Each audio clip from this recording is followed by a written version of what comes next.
In today's video, I'm going to teach you how to place a limit order on eToro. To get started, sign into your eToro account. Make sure you're fully logged in so you can access the trading features and your portfolio. If you're using the mobile app or desktop platform, the general process is very similar, so you can follow along whichever device you prefer. Once you're inside your account, go to the search bar and look for the asset you want to trade.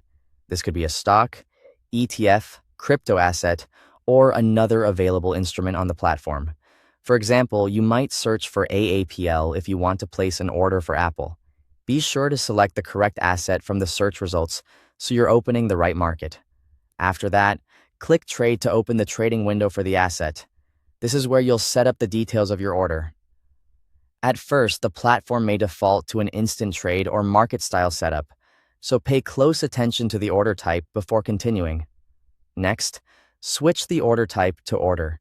This is the key step, because a limit order allows you to choose the specific price at which you want the trade to be executed, rather than buying immediately at the current market price. This can be useful if you want to wait for the asset to reach a better entry point. Now enter your investment amount. Type in how much money you want to allocate to this trade. Make sure the amount fits your strategy and risk tolerance before moving on.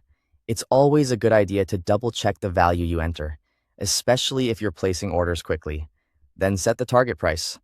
This is the price level where you want eToro to execute the order if the market reaches it. In other words, your order will remain pending until the asset hits that price. Be careful here, because entering the wrong price could cause the order to trigger too early, too late, or not at all. Before submitting anything, review the full order details. Take a moment to confirm the investment amount, the target price, and any other visible settings in the trade window. A quick review can help you avoid simple mistakes. If everything looks correct, click Set Order to place the limit order. Once submitted, the order will be stored as a pending order rather than executing right away. Finally, monitor the pending order in your portfolio or orders section. You'll be able to track its status there until it gets executed, or until you decide to edit or cancel it. Thanks for watching.